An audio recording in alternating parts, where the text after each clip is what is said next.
Ubisoft looks like it has another hit on its hands with Watch Dogs. I see a lot of ideas that perhaps were germinated with Assassin's Creed, a little bit of Far Cry 3 over here, some elements of Driver. Is this using old technology, or are you building a new engine? What's the tech behind it? We've started building a new engine with the beginning of the project. We call it the Disrupt engine.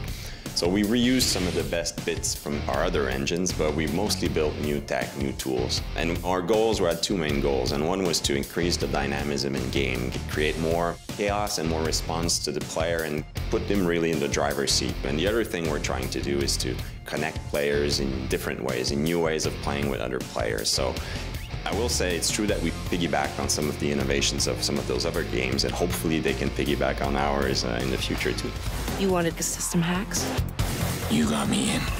What kinds of tech did you guys have your eye on while you were first coming up with this idea 4 years ago, and how much has the world changed since then? We're really looking at how technology had impacted our own lives. So we realized that we're not only connected with work, but also with our loved ones through smartphones and computers. So we thought it was a great subject. It was highly relevant to our lives and, well, to most people around us too. So we started looking into it, and then we looked at flaws in those new connections. You know, like anytime humans create anything, there's flaws. So we started looking at the vulnerabilities, at what hackers could do, and then it became very interesting.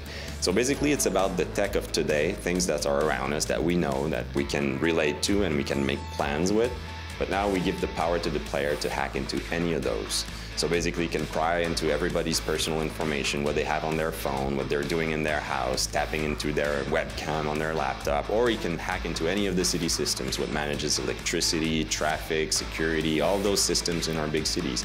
He can hack into and he can control them. This is powerful. Just don't be stupid. You screw around and you get people hurt. Kevin, as the lead story designer of Watch Dogs, what was it about this story that made it such an important one for you to want to tell?